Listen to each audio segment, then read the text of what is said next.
ఎప్పుడు ఎక్కడ ఎవరు ఎలా చచ్చిపోతారో ఎవరికి తెలియదు.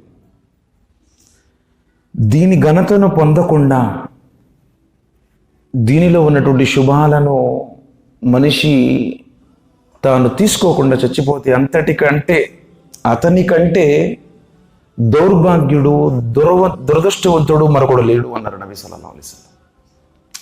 సోదరులారా, కొన్ని నిమిషాల్లో చెప్తాను, శ్రద్ధగా వినండి. అసలు రంజాన్కి ఇంత ప్రాధాన్యత ఏంటి? రంజాన్కి ఇంత ఘనత ఎందుకు వచ్చింది? ఈ నెలలో ఎవరైనా ₹1 దానం చేస్తే సుమారు 10 నుండి 700 రెట్లకు పైగా, 700కి ఆపలేదు. ఇంతటి ఘనమైనటువంటి ఔన్నత్యము, విశిష్టత ఎందుకు? 12 నెలలు ఒక నెల రంజానే. మనకి తెలుగు నెలలు ఎలా ఉన్నాయో, ఇంగ్లీష్ నెలలు ఎలా ఉన్నాయో, అలానే అరబీ క్యాలెండర్లో కూడా 12 నెలలు ఉన్నాయి, అందులో రంజాన్ ఒక నెల. మరి ఈ రంజాన్కి ఇంతటి ప్రాధాన్యత ఎందుకు అనేటువంటి విషయాన్ని మనం పరిశీలన చేస్తే, ఇప్పుడు ఫర్ ఎగ్జాంపుల్ గుంటూరు సిటీ ఉంది, ఇక్కడికి ముఖ్యమంత్రి వస్తున్నాడు అనుకోండి, ఎక్కడ చూసినా కార్పెట్లు, ఎక్కడ చూసినా పెద్ద పెద్ద బ్యానర్లు, అన్ని డిపార్ట్మెంట్ల వారు రంగరంగ వైభవంగా ప్రతి చోట కూడా కోలాహలంగా ఉంటుంది. అదే జనాభా, అదే షాపులు, అదే మేడలు. వచ్చే వ్యక్తిని బట్టి ప్రాంతం యొక్క ఘనత పెరుగుతుంది. అలానే అల్లాహ్ సుబ్హానహు వ తఆలా ఖురాన్లో సూరతుల్ అల్ బకరా సూర నంబర్ 2 వాక్యం నంబర్ 185లో అంటున్నాడు, షహరు రమదాన్ అల్లదీ ఉన్జిల ఫీహిల్ ఖురాన్, పవిత్రమైనటువంటి ఈ ఖురాన్ గ్రంథాన్ని మేము రమదాను మాసంలో అవతరింపజేశాము.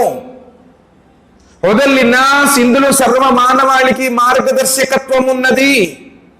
హుదల్ లిన్నాస్ వ బయ్యినాతిన్ మినల్ హుదా వల్ ఫుర్ఖాన్, ఇందులో సత్యాసత్యాలను వేరు చేసేటువంటి గీటురాయి ఉంది.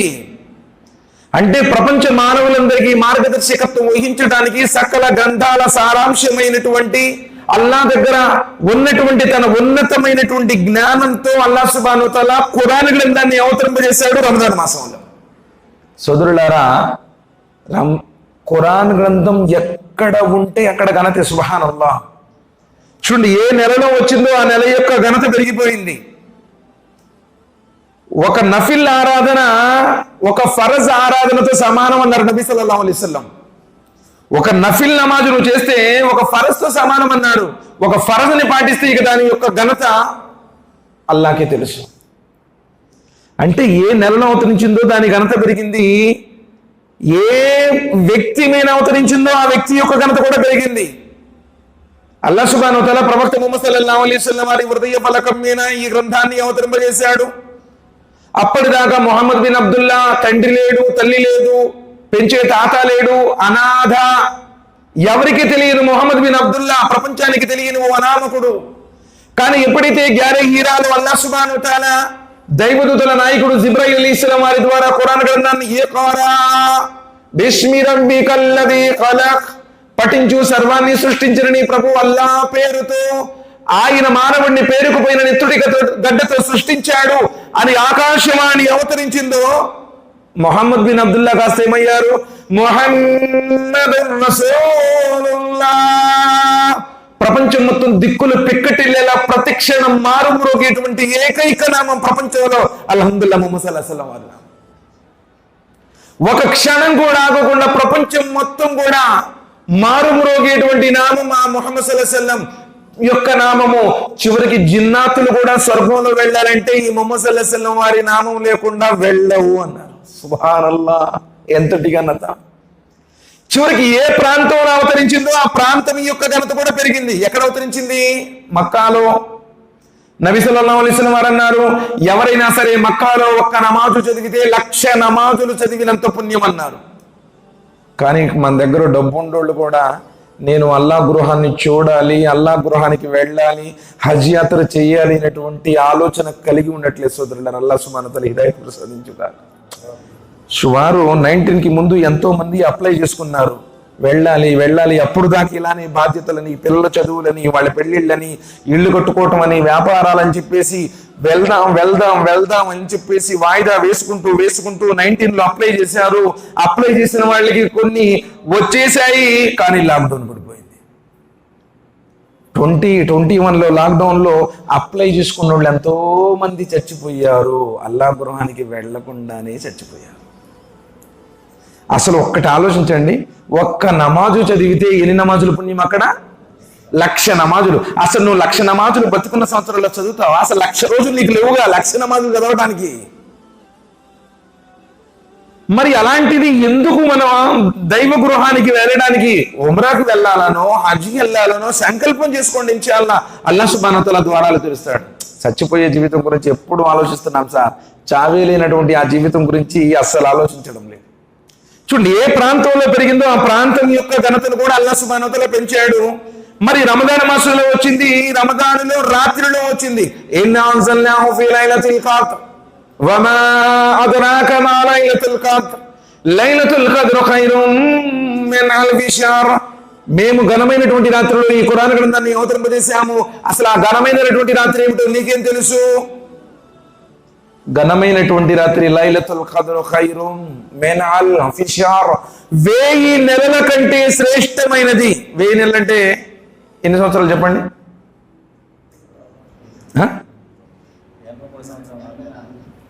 83 సంవత్సరాలు. ఈ చిన్న ప్రశ్న కూడా చెప్పకపోతే ఎలా సార్, బాధిస్తుంది. 83 సంవత్సరాల 4 నెలలకు సమానం. ఇప్పుడు ఫర్ ఎగ్జాంపుల్ మన వయసు చాలా తక్కువ అండి. ఇదివరకు రోజుల్లో 100 సంవత్సరాలు బతికేవాళ్ళు, కానీ మా తాతకి 104 అండి, పొళ్ళు కూడా ఊడిపోవాలా, మా తాతకి 100 సంవత్సరాలు వచ్చినాయి, మోకాళ్ళు నొప్పులు రా అనుకున్నాం. కానీ ఇప్పుడు మనం 50 దాటగానే ఎప్పుడు చచ్చిపోతాం తెలియదు. బీపీలు, షుగర్లు, అన్ని రకాల జబ్బులు. ఎందుకంటే తినుబండారాలు కరెక్ట్ లేవు, ముందు మన ఆలోచనలు కరెక్ట్ లేవు. మనం హలాల్ తింటే కదా హలాల్ ఆలోచన రావడానికి, అన్ని హరాం తింటున్నారు ఎక్కువగా. దాంతో అనేక రకాలైనటువంటి అపరిశుద్ధమైన ఆలోచనలు, ఆయుష్ కూడా డౌన్ అయిపోయింది. అందుకే నబీ సల్లల్లాహు అలైహి వసల్లం చెప్పారు, నా ఉమ్మతి యొక్క వయసు 60 సంవత్సరాలే అన్నారు. అందుకే ముహమ్మద్ సల్లల్లాహు అలైహి వసల్లం వారు కూడా 63 సంవత్సరాల నుంచి లోకాన్ని నుండి వెళ్ళారు. ఆయన కూడా మరణించారు 63 సంవత్సరాలకి. అయితే ఇక్కడ మనం గ్రహించాల్సినటువంటి విషయం ఏంటి? తక్కువ వయసు మరి ఎక్కువ పుణ్యం ఎలా వస్తుంది? నబీ సల్లల్లాహు అలైహి వసల్లం చెప్పారు, బనీ ఇశ్రాయేల్ కాలంలో ఒక వ్యక్తి గుర్రం మీదే 1000 సంవత్సరాలు దైవ మార్గంలో పోరాడాడు అని. మరి దైవ మార్గంలో 1000 సంవత్సరాల ఆరాధన అంటే మామూలు విషయమా? మరి నా ఉమ్మత్ పరిస్థితి ఏంటి? అల్లాహ్ సుబ్హానహు వ తఆలా లైలతుల్ ఖద్ర్ని పెట్టాడు. లైలతుల్ ఖద్ర్ని ఎప్పుడు అన్వేషించాలి? రంజాన్ మాసపు చివరి దశకంలో 21, 23, 25, 27, 29 బేసీ రాత్రులు అన్వేషించండి అన్నారు. ఫర్ ఎగ్జాంపుల్ ఒక వ్యక్తి 5 సంవత్సరాలే ఆరాధనలో ఉన్నాడండి. ఇంతకు ముందు ఎప్పుడు తెలిసి తెలియక యవ్వనంలోనో లేకపోతే ఇంకో దాంట్లోనో కాలయాపన చేశాడు, అయిపోయింది. 5 సంవత్సరాలే ఖచ్చితంగా ట్రాక్ లో వచ్చాడు. ఖచ్చితంగా ట్రాక్ 5 పూట్ల నమాజ్ చదువుతున్నాడు, ఉపవాసాలు ఉంటున్నాడు, హరాం హలాల్ విచక్షణ చేస్తున్నాడు, సున్నత్ ప్రకారమే ఉంటున్నాడు, బిదతులు లేవు, షిరికులు లేవు. 5 సంవత్సరాలు ఖచ్చితంగా రంజాన్ మాసంలో ఉపవాసాలు ఉంటున్నాడు. అదే విధంగా లైలతుల్ ఖద్ర్ యొక్క అన్వేషణ 5 రాత్రులు చేశాడు. సంవత్సరానికి 5 రోజులే.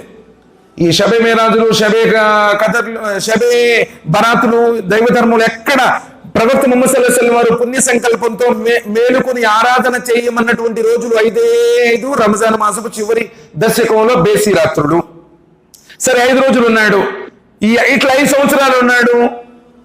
5 సంవత్సరాల్లో 5 రోజుల కాడికి 25 రోజులు మేలుకొని ఉంటే ఎన్ని సంవత్సరాలు పుణ్యం లభిస్తుంది? ఒక్క లైలతుల్ ఖద్ర్ యొక్క పుణ్యం ఎంత? 83 సంవత్సరాలు. 83 × 5 ఇవ్వండి, 5 × 40, 400, 5 × 3 15, 415 సంవత్సరాల యొక్క ఆరాధన ఈ 5 సంవత్సరాల్లో ఆ వ్యక్తికి ప్రాప్తించబడుతుంది. సుబ్హానల్లాహ్, ఎంతటి ఘనత!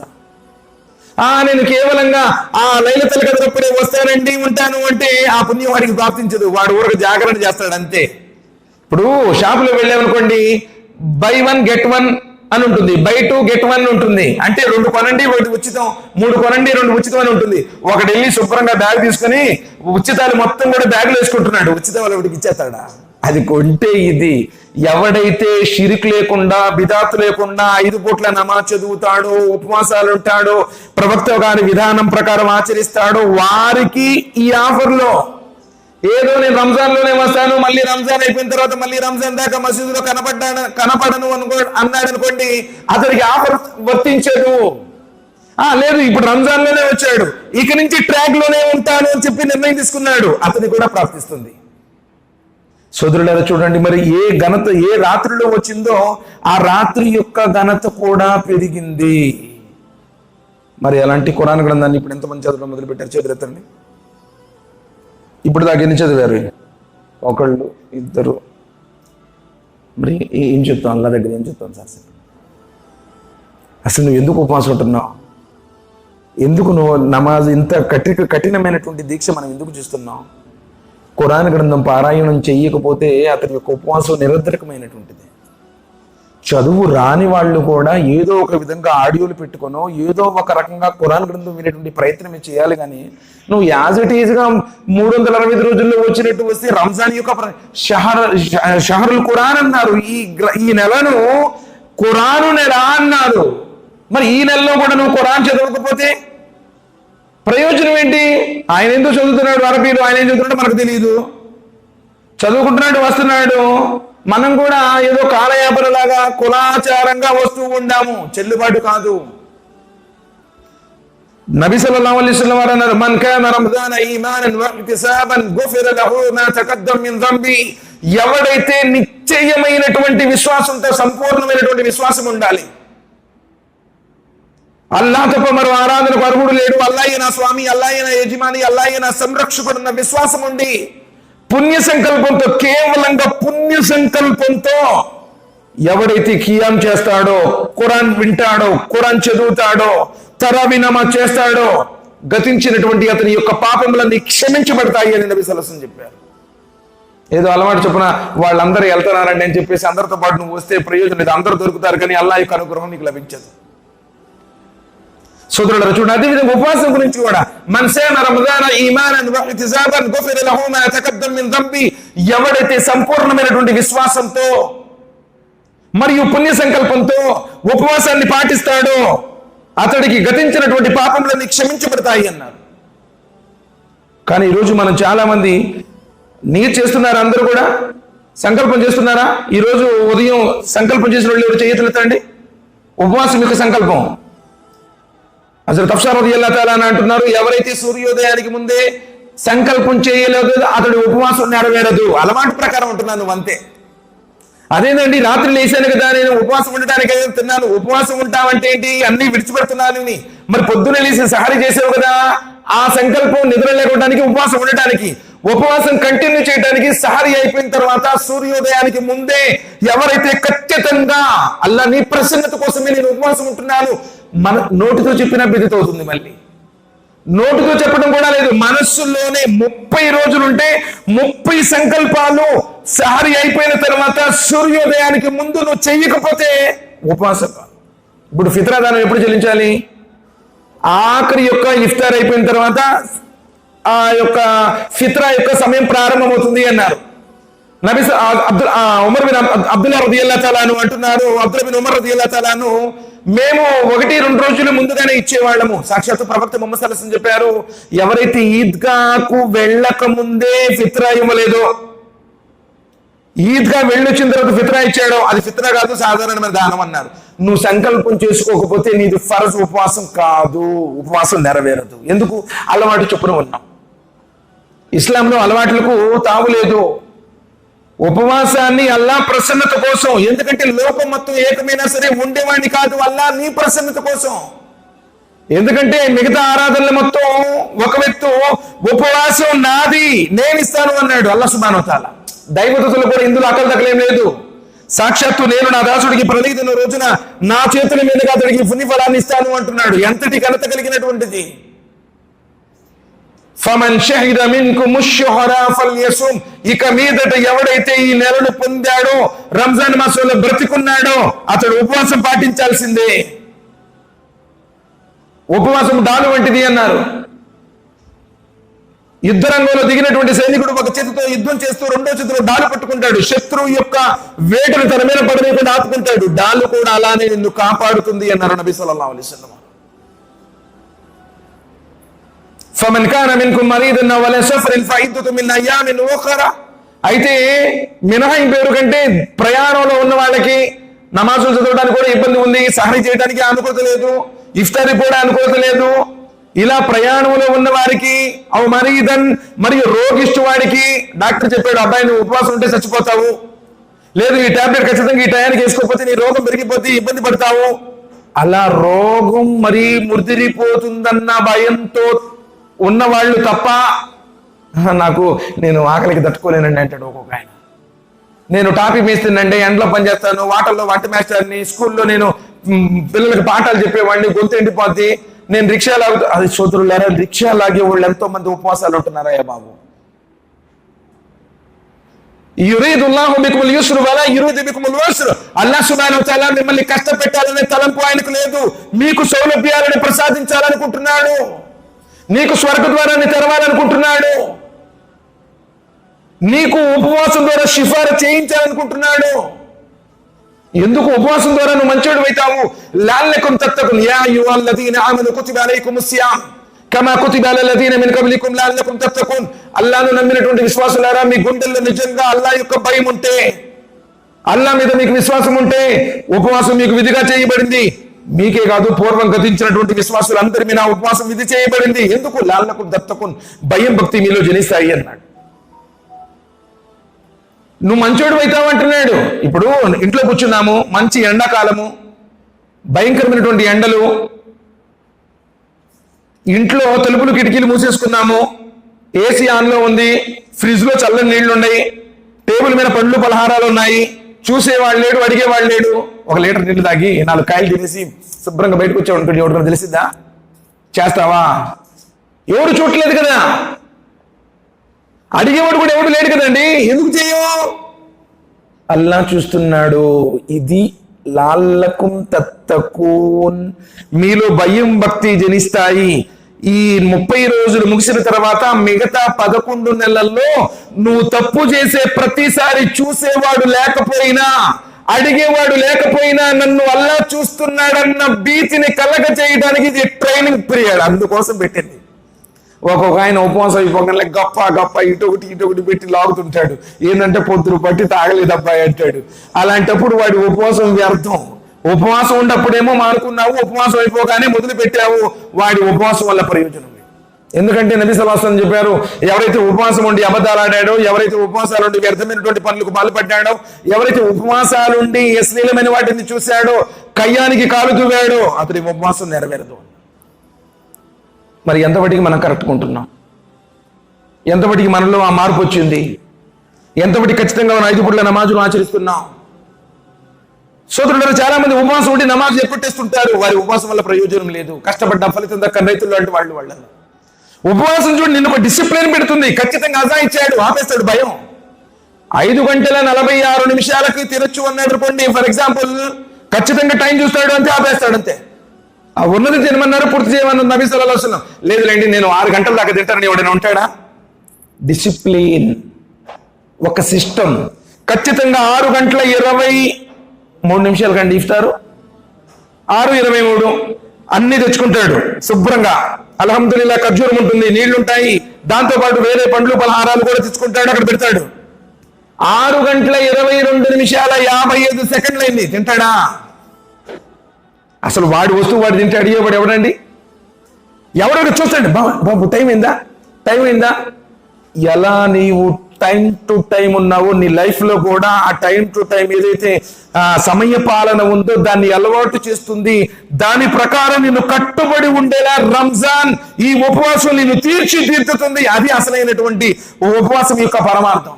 నువ్వు ఆకలితో అలమటిస్తే ఆయన పక్కపక్క నవ్వుతూ ఏముండడు. అల్లాహ్ సుబ్హానహు వ తఆలా దీని ద్వారా నీకు మేలు చేయాలనుకుంటున్నాడు. ఈ ఉపవాసం నీ గురించి మాట్లాడుతుంది. అదేంటండి ఉపవాసం ఎప్పుడు మాట్లాడుతుంది అంటున్నారేమో. ఇక్కడ మాట్లాడదు, ఎక్కడ ఎవరితో మాట్లాడదు. ఖచ్చితంగా నీవు నిష్ఠతో ఉంటే, ఉపవాసాన్ని ఏ విధంగా పాటించాలో ఆ విధంగా పాటిస్తే, ప్రళయ దిన రోజున అల్లాహ్ సుబ్హానహు వ తఆలాతో నీ ఉపవాసం ఉంటుంది. అల్లాహ్ ఇతన్ని ఆకలితో అలమటింపజేశాను, అల్లాహ్ నాలుక దప్పికి పెడిసి కట్టకపోయినా నీటికి దూరం చేశాను, ధర్మసమ్మతమైన తన భార్య కూడా దూరంగా ఉంచాను, అల్లాహ్ నరకం నుండి ఇతన్ని దూరంగా ఉంచు అని నువ్వు పాటించిన ఉపవాసం నీ గురించి సిఫారసు చేస్తుంది. ఉపవాసం ఉంటాము, 24 గంటలు ఫేస్బుక్ చూసుకోవటం, వాట్సాప్ మెసేజ్లు పెట్టుకోవటం, తర్వాత వాట్సాప్ స్టేటస్లు పెట్టుకోవటం, పనికి మాలినటువంటి విషయాలు, ఆ గేమ్లు ఆడుకుంటా కూర్చున్నావు అనుకో, నీ ఉపవాసం నీ మోకాన్ని కొడతాడు. ప్రళయ దిన రోజున ఆకలి దప్పికలు తప్ప నీకేమీ లభించవు. వ్యర్థమైనటువంటి కార్యకలాపాలు ఇవన్నీ వస్తాయి. మరి ఎక్కడుందండి అలాంటి సిస్టమ్? ఎక్కడుంది? ఖురాన్ గ్రంథాన్ని మనం చదవడం లేదు. పోనీ ఇఫ్తార్ చేసిన తర్వాత దువా ఎవరు నేర్చున్నావా? ఇఫ్తార్ తర్వాత ఎంతమందికి దువా వచ్చి చేతులు ఎత్తండి, చేతులు ఎత్తారనుకోండి అడుగుతాను చెప్పాలి. ఒకటి రెండు గుంటూరు వాళ్ళు ఎత్తండి సార్, ఇక్కడ వాళ్ళు ఎత్తండి రెండు. ఒక చిన్న దువా కూడా మనం నేర్చుకోలేకపోతున్నామంటే మనం ఏం సమాధానం చూద్దామండి? ذهب الزماء وابتلت الورق وثبت الاجر ان شاء الله. అల్లా దాహము తీరినది, నరాలు చల్లబడ్డాయి, ఇన్షా అల్లా నువ్వు కోరితే ఆ యొక్క అజర్ కూడా, పుణ్యఫలం కూడా ప్రాప్తిస్తుంది. ఒక దువా నేర్చుకోవడం లేదు, సంకల్పం కూడా ఖచ్చితంగా చాలా మంది చేయడం లేదు. ఎందుకంటే ఎన్నో చోట్ల అడుగుతున్నా నేను ఈ విషయాలు. ఎందుకు అడుగుతున్నానంటే క్యాజువల్ గా ఏముందిలేండి, పెద్ద విశేషం ఏముంది, దాని గురించి మనం శ్రద్ధ తీసుకోవడం లేదు. ఖురాన్ గ్రంథం పట్ల ఆసక్తి లేదు, ప్రతిదీ చదువుతాం. ఫోన్లో కూర్చున్నామంటే ఎన్ని గంటలు అయిపోతుందో తెలియదు, కానీ ఇంతవరకు మనం ఒక పేజీ కూడా చదవలేదు ఖురాన్ గ్రంథాన్ని. సిఫారసు చేస్తున్న ఖురాన్ కోసం. సోదరులారా, ఈ కులాచారాలు మతాచారాలు ఇస్లాంలో లేవు. అల్లాహ్ సుబ్హానహు వ తఆలా నీకు మహోన్నతమైనటువంటి తన హిదాయత్ని ప్రసాదించాడు. వలితుక్మిలు ఇద్దత, నిర్దిష్ట దినాలన్నాడు. జస్ట్ కొంచెం సేపే ఇది. 365 రోజులు ఇచ్చాడండి అల్లాహ్ సుబ్హానహు వ తఆలా. 335 రోజులు నీ ఇష్టానుసారంగా తింటున్నావు, కానీ 30 రోజులు నా ఆదేశం ప్రకారం నువ్వు జీవించయ్యా అన్నాడు. 30 రోజులు కళ్ళు మూసుకుని నిధులకి అయిపోతున్నాయండి. ఆల్రెడీ 7 అనుకుంటా, మీరు 8 కూడా చెప్పేశారు. మరి ఏంటి మరి? ఇంకో 20 రోజులు ఉంటే రంజాన్ కూడా అయిపోద్ది. మళ్ళీ వచ్చేది రంజాన్ దాకా ఉంటావో లేదో తెలియదు. మరి ఇంతటి పవిత్రమైనటువంటి రంజాన్ మాసంలో నీ యొక్క ఆరాధన ఏంటి? ఖురాన్తో నీ యొక్క అనుబంధం ఏంటి? ఒక ఆయుధను ఎవరైతే అర్థంతో చదువుతాడో, అర్థం చేసుకుంటాడో, అల్హమ్దుల్లాహ్ అతనికి 100 నఫిల్ నమాజులు చదివినంత పుణ్యం ప్రాప్తిస్తుంది అన్నారు. మనం ఖురాన్ గ్రంథానికే దగ్గర కాకపోతే మన అలం సూర అర్థం తెలియదు, కుల్ వల్ల అర్థం తెలియదు. చాలా మనం తగ్గిపోయిన. అందుకని మన ఇంట్లో మన భార్య కూడా ఖురాన్ చదవడం లేదు, మన పిల్లలు కూడా చదవడం లేదు.